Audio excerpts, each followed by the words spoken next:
नमस्कार। काव्यांग एजुकेशन के मंच पर आप सभी का स्वागत, हृदय से अभिनंदन। कुछ साथियों के मन में चल रहा था कि असिस्टेंट प्रोफेसर में हिंदी विषय का एग्ज़ाम कब होना है। उसकी डेट आ चुकी है। आपको पता है कि मार्च में हिंदी का एग्ज़ाम होना है, लेकिन इससे पहले जीके का पेपर भी आ गया है। और ये आपको बड़ा डरावना सा लग रहा होगा कि जो जीके का थर्ड पेपर है उसको कैसे हल करें। तो देखिए, आपको कुछ बातें याद रखनी है। आपको पता है कि जो पूरा पेपर है असिस्टेंट प्रोफेसर का, वो 3 भागों में बटा हुआ है। जीके का जो पेपर है वो जनवरी में होना है, वो थर्ड पेपर है। और थर्ड पेपर जीके का जो सबसे पहले होने जा रहा है, उस पेपर में आपको राजस्थान का इतिहास, कला, संस्कृति, साहित्य और विरासत को पढ़ना है। प्राचीन सभ्यताएं देखनी है। सभ्यताओं से इतने बहुत प्रश्न नहीं आते, लेकिन 2-3 प्रश्न उसमें से जरूर आपसे पूछे जाएंगे। फिर जो राजवंशों का अध्ययन आपको करना है, विशेषकर जैसे मेवाड़ का राजवंश है, राठौड़ों का राजवंश है ना, जो हम पढ़ते आए हैं राजस्थान के राजवंश, उनको भी हमको ढंग से देखना है, क्योंकि सबसे बड़ा तो मेवाड़ का ही है उसमें भी। उसके अलावा जो मुस्लिम सत्ता के खिलाफ विद्रोह हुए थे, उनके बारे में आपको पढ़ना है। राजपूत शासकों के बारे में आपको पढ़ना है, जैसे कि मुगल राजपूत संबंधों की स्थापना है। जो है भारमल ने अपनी बेटी का ब्याह किया था सांभर में, जो है अकबर से 15 फरवरी 1562 को। तो ऐसे जो आपको हरकाबाई की शादी के संबंध में आपको देखना है, तो ऐसे कुछ टॉपिक्स हैं जो आपको पढ़ने हैं। लोक देवता और लोक देवियों की जानकारी आपको पता होनी चाहिए। राजस्थान में जो जागृतिक आंदोलन हुए हैं, विशेषकर जन जागृति आंदोलन, राजनीतिक आंदोलन, उनको आपको पढ़ना है। 1857 की क्रांति को थोड़ा सा देखना पड़ेगा और प्रजामंडल के आंदोलन भी देखना पड़ेगा। एक यहाँ पर राजस्थान की राजनीति में महिलाओं का योगदान टॉपिक है। ये जो राजस्थान की राजनीति में महिलाओं का योगदान वाला टॉपिक है ना, इसमें पुराने योगदान भी देखने हैं, और साथ के साथ अभी जो वर्तमान में 15वीं विधानसभा को लेकर के जो महिलाएं अभी चुनी गई हैं, उन महिलाओं का जो चुना जाना है, कौन सी महिला चुनाव में जीती है, कहाँ से, कौन व्यक्ति कहाँ से जीता है, कौन व्यक्ति जो मंत्री पर रहते हुए हार गए हैं, जैसे कि गहलोत सरकार के 17 मंत्री और एक जो है उनके स्पीकर, वो भी चुनाव हारे हैं। कितनी महिलाएं चुन के गई हैं, कितना वोट परसेंट बढ़ा है, इसको लेकर के बहुत प्रश्न आने हैं, क्योंकि राजनीतिक अप्रोच के प्रश्न ज़्यादा आएंगे। मैं आपसे फिर कह रहा हूँ, पिछले पेपर्स का अनुभव देखिएगा, राजनीतिक अप्रोच के प्रश्न आएंगे। क्या थी महिलाओं की भागीदारी, उससे संबंधित प्रश्न आएंगे। तो ये आपको गौर से पढ़ना है। ये जो चुनावों का वर्तमान में चल रहा है ना टीवी पे, उसको भी देखिएगा कि कितने, कौन कहाँ से जीता है, कौन कहाँ से हारा। आंकड़े जो है ना वो आपको जुटाने पड़ेंगे। उसके अलावा जैसे लोक संस्कृति है, मेले त्योहार हैं, लोक गाथाएँ हैं, लोक किस्से हैं, लोक नृत्य है, लोकगीत है, लोगों की जो वेशभूषा है, पोशाक है, हस्तशिल्प उद्योग हमारा है, चित्रकारी के जो विभिन्न स्कूल चलते हैं, है ना, उनके बारे में भी आपको ढंग से पढ़ना है ना। साथ ही साथ एक अच्छा टॉपिक है जीके में राजस्थानी भाषा, जिसकी उत्पत्ति और विकास के बारे में है।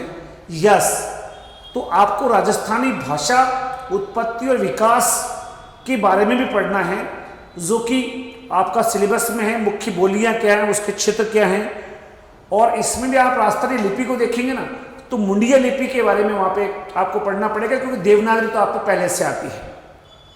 राजस्थानी साहित्य को थोड़ा सा गौर करिएगा, क्योंकि प्रारंभिक काल और मध्यकाल में कैसे कैसे रहा है।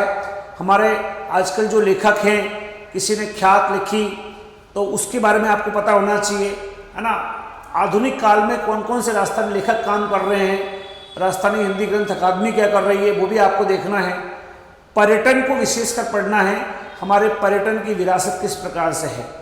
एक बात मैं आपको कह देता हूँ, करंट जीके में जो नए जिले बनाए ना, उन पे ज़्यादा प्रश्न नहीं आने वाले, क्योंकि जो पिछले पेपर्स हुए हैं उनमें भी आरएसएफ की भर्ती वगैरह आप देखेंगे तो वहाँ भी देखेंगे कि नए जिलों पर ज़्यादा प्रश्न नहीं है, इसलिए उस पर गौर मत करिएगा।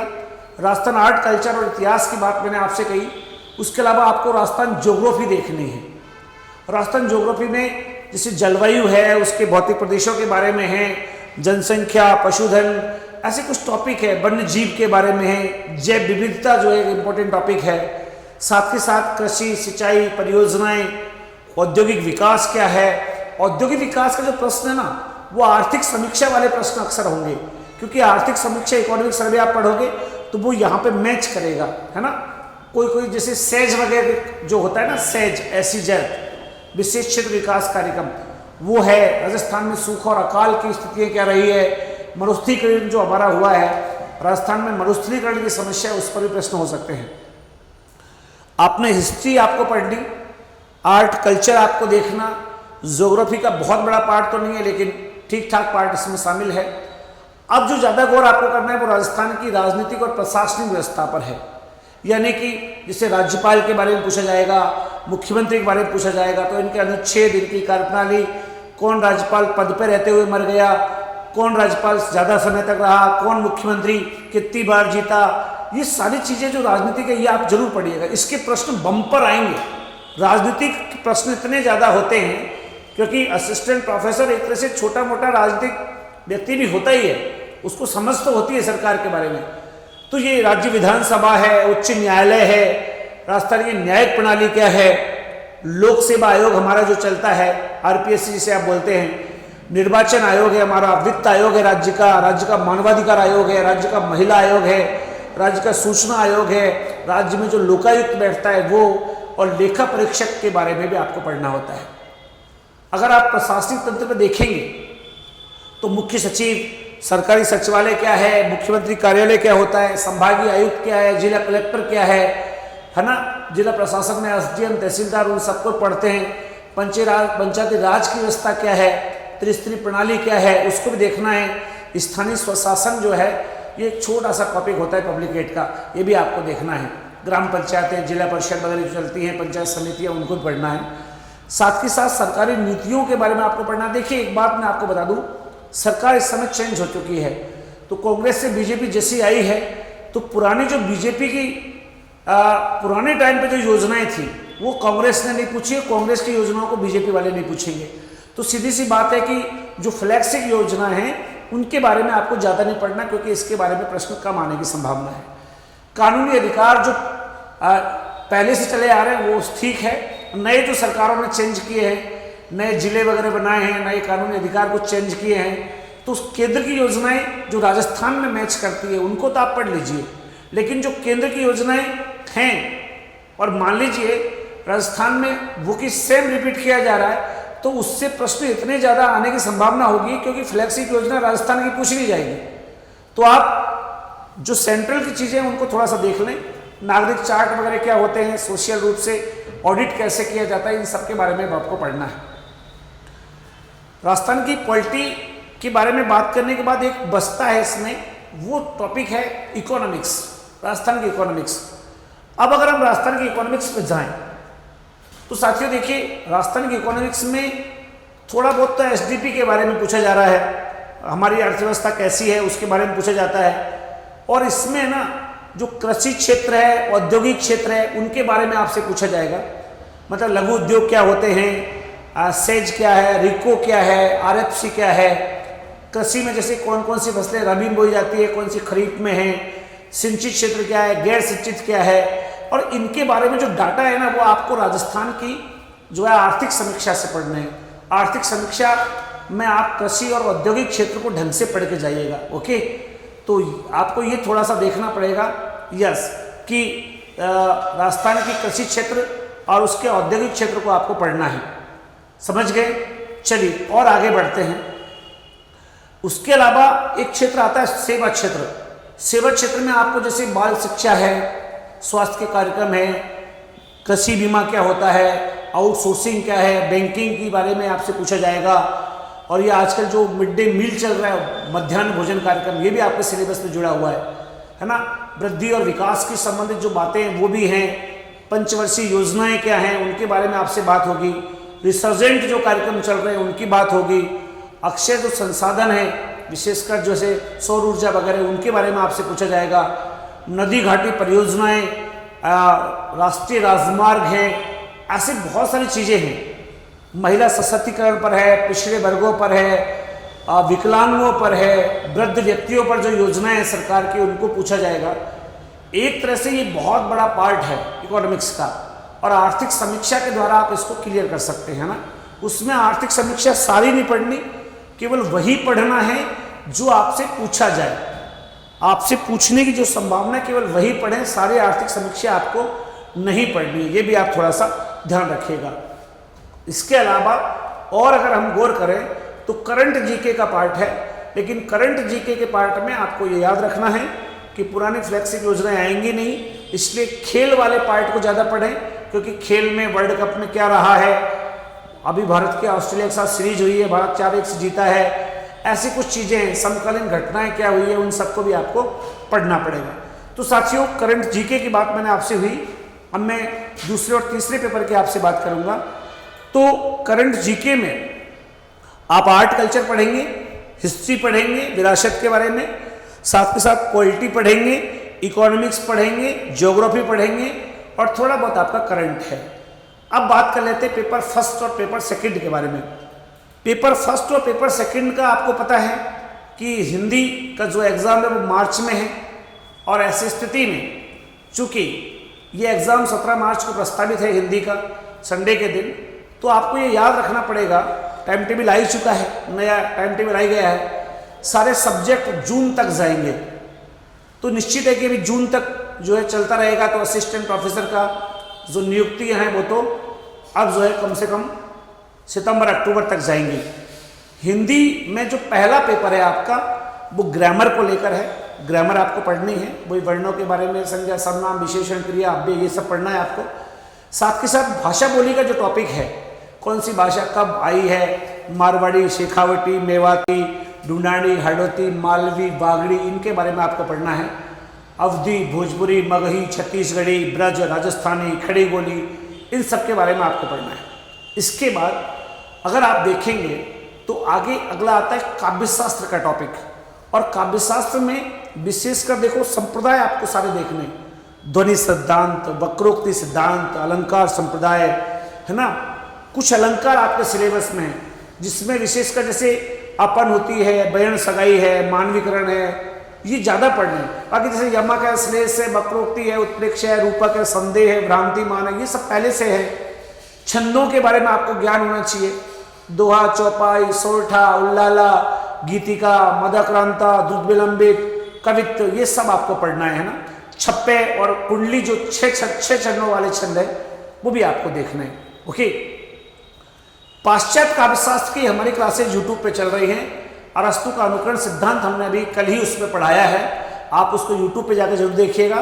पाश्चात्य काव्यशास्त्र जो पहले पेपर में तीसरी इकाई में है वो बहुत ज़्यादा खास है। तो जैसे प्लेटो का काव्य सिद्धांत आपको वहाँ देखना, अरस्तु के अनुकरण, विरेचन और त्रासदी के बारे में आपको सुनना है, लॉन्जाइनस का उदात्त तत्व है, कोलरिज का कल्पना सिद्धांत है, क्रोचे का अभिव्यंजनावाद है, टी.एस. इलियट का परंपरा एवं निर्व्यक्तिकतावाद है, मार्क्सवादी चिंतन की बात आपसे की जाएगी, उत्तर आधुनिकतावाद और विखंडनवाद भी आपको पढ़ना है। ये पाश्चात्य काव्यशास्त्र था। तो ये सारा के सारा आपको साथियों पढ़ना है। और उसके बाद जो चौथी इकाई है वो पाठों को लेकर है, जैसे पृथ्वीराज रासो है, कबीर ग्रंथावली है, मीरा मुक्तावली जो नरोत्तम स्वामी ने लिखी है वो है, भ्रमर गीत सार है, जायसी ग्रंथावली है, तुलसीदास का विनय पत्रिका है उसकी एक रचना, बी.ए. रत्नाकर जो जगन्नाथ दास रत्नाकर ने लिखी है, घनानंद के बारे में जो कवित्व लिखे हैं विश्वनाथ प्रसाद मिश्र ने, वो आपको पढ़ने हैं। साथ के साथ कामायनी, राम की शक्ति पूजा, ये आपको देखना है। कामायनी जैसे जयशंकर प्रसाद राम की शक्ति पूजा निराला की है, गोदान प्रेमचंद का उपन्यास है, मुक्तिबोध की एक लंबी कविता है अंधेरे में, उसके अलावा त्यागपत्र है, जैनेन्द्र की कहानी है, महाभोज आपको पढ़ना है, मन्नू भंडारी के द्वारा लिखा हुआ है। उसके अलावा निबंध आपको देखने हैं, श्रद्धा और भक्ति रामचंद्र शुक्ल वाला, नाखून क्यों बढ़ते हैं हजर प्रसाद द्विवेदी वाला, गंधमादन कुबेरनाथ राय वाला और राघव कर्णरस, ये वाला भी आपको देखना है। उसने कहा था कहानी आपको पढ़नी है। उपन्यासों में आपने गोदान और त्यागपत्र देखा था ना, गोदान प्रेमचंद का और त्यागपत्र जैनेन्द्र का। कहानियों में आपको उसने कहा था गुलेरी की पढ़नी है, कफन प्रेमचंद का की कहानी है वो पढ़नी है, जयशंकर प्रसाद की आपको पुरस्कार पढ़नी है, एक कहानी रोज है जो अज्ञे ने लिखी है, पराई प्यास का सफर एक ऐसी कहानी आलम शाह ने लिखी है, और उजाले की मुसाहिब विजयदान देथा की जो अभी आपने ग्रेड फर्स्ट सेकंड में भी पढ़ी थी। उसके अलावा राहुल संस्कृत्यायन का एक यात्रा वृत्तांत है, मेरी तिब्बत यात्रा, वो आपको पढ़ना है। कुल मिलाकर के प्रथम पेपर में 150 जो है, जो पहला पेपर है उसमें कुल मिलाकर के आपको एक अच्छी तैयारी करनी है। और ये तैयारी जो है आपको लास्ट में आप अगर देखेंगे, लास्ट में अगर आप देखेंगे तो आपको पता चलेगा, हाँ आपको ये पता चलेगा कि टोटल प्रश्न 75 हैं, प्रश्न 150 हैं और आधे नंबर का एक प्रश्न है, तो 150 का आधा कर लो 75, यानी 75 नंबर आपको लाने हैं फर्स्ट पेपर में 150 में से। 150 का क्वेश्चन है, 150 क्वेश्चन के 75 नंबर है, आधे नंबर का एक क्वेश्चन है। और ऐसा ही सेकेंड पेपर है, जीके वाला जो थर्ड पेपर है ना, जो जनवरी में हो रहा है, उसमें तो आपको 100 क्वेश्चन है, 50 नंबर के हैं। कोशिश करना कि आपके 35, 36, 37, 40 तक पहुंच जाए। लेकिन इसमें जो 75 नंबर के जो हैं, ये 75 में से आप अच्छे नंबर ला सकते हैं। कोई अच्छा पढ़ा लिखा विद्यार्थी है तो 65 से 70 भी ला सकता है, क्योंकि सब्जेक्ट सबका अच्छा होता है। हिंदी साहित्य का इतिहास आपको दूसरे पेपर में पढ़ना है, पहले में नहीं है।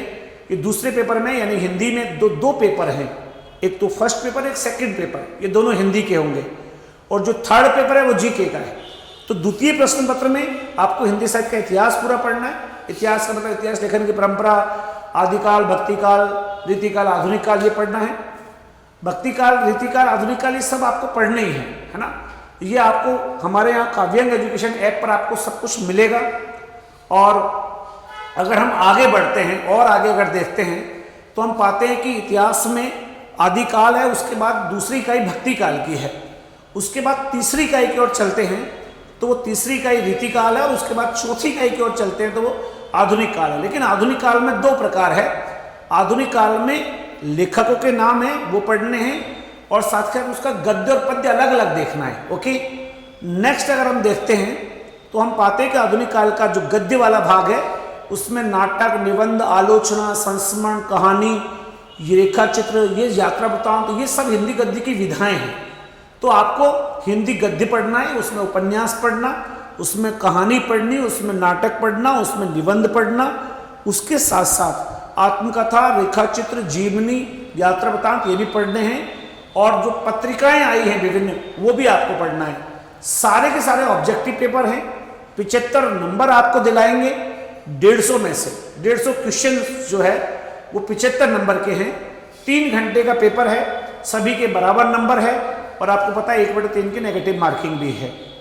तो साथियों, एक तरह से देखा जाए तो जो पेपर्स हैं उनमें जीके और उसके बाद जीके का फर्स्ट पेपर, जीके का थर्ड पेपर है जो कि जनवरी में होगा, और फर्स्ट और सेकंड ये दोनों पेपर हिंदी के हैं।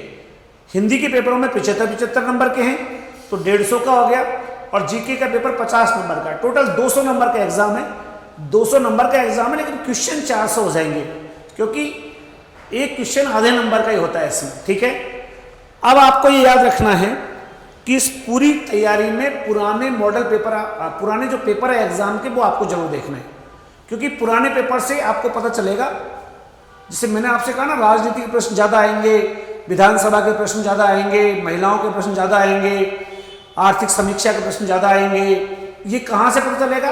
पुराने पेपर पढ़ो, पुराने ओल्ड पेपर आप पढ़ेंगे तो आपको पता चलेगा कि बहुत कुछ वहाँ से पूछा गया है। तो पिछले जो पेपर्स हुए हैं असिस्टेंट प्रोफेसर भर्ती में, उनको आप जरूर देखिएगा। काव्यांग एजुकेशन के ऐप पर हमारे यहाँ ऑनलाइन इसके बैच मौजूद हैं। अगर आप अभी भी पिछड़ गए हों तो ऑनलाइन एजुकेशन हमारे माध्यम से पढ़ करके भी आप, अभी समय है, अभी बहुत टाइम है, हिंदी की तैयारी आप आराम से कर सकते हैं। अभी भी 4 महीने बाकी है, तो आप हमारे साथ जुड़े रहिएगा। पहले जीके की तैयारी भी साथ साथ करते रहो, क्योंकि जीके में अगर 50 में से 40 नंबर आ गए ना, तो जीके में सबसे पहले जीके होना है, और जीके में 50 में से 40 नंबर का आपने काम कर दिया, 80 क्वेश्चन सही कर दिए, 100 में से 70 भी कर दिए, तो भी आपके अंदर एक एनर्जी आ जाएगी कि यार मेरा जीके पेपर अच्छा हुआ है, तो सब्जेक्ट में आप ताकतवर लगोगे इससे। अभी जीके का पेपर हो रहा है जनवरी में, उसके बाद फिर मार्च में होगा दूसरा पेपर। तो ये दोनों जो चीज़ें हैं वो आपको अच्छे से याद रखनी है, और याद ये भी रखना है कि नई सरकार आई है तो उससे इस भर्ती पे कोई प्रभाव नहीं पड़ना। ये चूंकि पहले से कैलेंडर में है, इसलिए घबराना भी आपको नहीं है। कोई भी क्वेरी हो तो हमारे नंबर आपके साथ मौजूद है, हमें बताइएगा, लेकिन सपना कमजोर मत होने दीजिएगा। असिस्टेंट प्रोफेसर बनना है। और देखिए कितनी बड़ी बात है कि 150, 300 क्वेश्चन, यानी कि 300 क्वेश्चन का मतलब 150 मार्क्स, ये हमारे हाथ में सब्जेक्ट की ताकत है। सब्जेक्ट की ताकत हमारे हाथ में है। हिंदी में हम बहुत अच्छा कर सकते हैं। जीके में अगर हम 50 में से 40, 35, 30 भी ले आए तब भी हम बहुत अच्छा कवर कर सकते हैं और टॉपर्स में शामिल हो सकते हैं। तो आप जरूर तैयारी करिएगा। काव्यांग एजुकेशन पर ये सारे बैच उपलब्ध है, लाइव फ्रॉम क्लासरूम बैच उपलब्ध है। आप हमारे साथ जुड़िएगा, अच्छे से पढ़िएगा, सीखिएगा, समझिएगा, और कोई भी क्वेरी हो तो हमें बताइएगा। हिम्मत मत हारना। जनवरी में जीके और मार्च में जो है हिंदी का पेपर है। हिंदी के लोग लिख लिख के पढ़ें, कविताओं को, कहानियों को पढ़ने के बाद समझने की कोशिश करें कि इसका भाव क्या है, क्योंकि भाव और तर्कों के प्रश्न भी बहुत आते हैं। साथ के साथ उल झलूल नहीं पढ़ें, ये भी लिया है, ये भी लिया है, ये भी लिया है, ऐसा नहीं हो। केवल सिलेक्टेड मटेरियल पढ़ें। ऐसा नहीं कि उसने कह दिया वो किताब अच्छी है, उसने कह दिया वो किताब अच्छी है, नहीं। किताबें बहुत अच्छी है, लेकिन इसमें जितने भी लोग पढ़ने वाले हैं, आपको पता है कि असिस्टेंट प्रोफेसर की तैयारी ज़्यादातर वो लोग करते हैं जो गवर्नमेंट जॉब वाले हैं, तो वो सिलेक्टेड मटेरियल पढ़ते हैं। इसलिए सिलेक्टेड चीज़ें ही पढ़ना, हर किसी को मत पढ़ना, हर किसी को अपने ऊपर प्रयोग करने का मौका मत देना। एक दिन आपका होगा, ये तय है, और मैं कह सकता हूँ कि आपका समय आ गया है, और इस समय को आप अच्छे से भुना लीजिए, इसका ढंग से उपयोग कर लीजिएगा, ताकि जब विजयश्री का वरण हो तो उनमें एक साफा एक माला हमारे नाम भी हो। तो जरूर बनेंगे आप कॉलेज लेक्चरर, जरूर बनेंगे आप असिस्टेंट प्रोफेसर। पूरी दुआएं और पूरी शुभकामनाओं के साथ काव्यांग एजुकेशन आपके साथ ऑनलाइन ऑफलाइन उपलब्ध है। हमारे साथ भी जुड़े रहिएगा। यूट्यूब पर जाकर के हमारे पाश्चात्य काव्यशास्त्र की क्लासेज चल रही हैं, उनको भी कवर करिएगा, और साथ के साथ कोई भी क्वेरी हो तो हमसे यहाँ पे आके जरूर मिलिएगा। इंसान की खुशबू बनी रहती है, इंसान बदलते रहते हैं, दरबार लगा तो रहता है, दरबान बदलते रहते हैं। आए हो दुनिया में तो कुछ करते चलिए, बनते चलिए, क्योंकि बादशाह बनी रहती है, बादशाह तो बदलते रहते हैं। Thank you.